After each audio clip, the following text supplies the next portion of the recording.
Hi guys! Welcome to Velia's Garden. For today's video, ipakita na ko sa inyo kung ano ang ginagamit ko sa pampabulaklak sa aking mga dendrobium. Guys, ito ang ginagamit ko sa kanila, pampabulaklak 14-14-14 Osmocote. Tuturuan ko kayo kung paano to ilagay sa kanilang puno.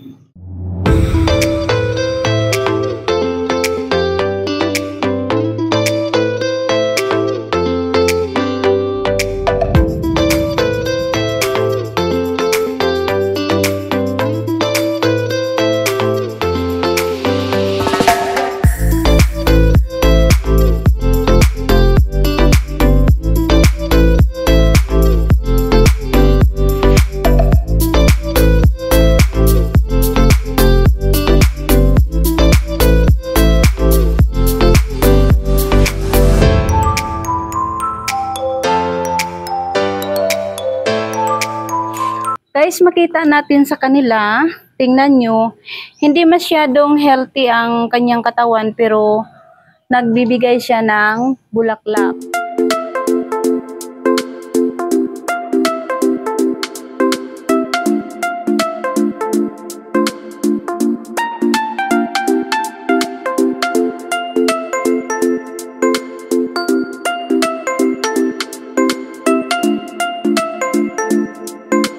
Thank you for watching. Don't forget to share, like, subscribe to my YouTube channel. Thank you.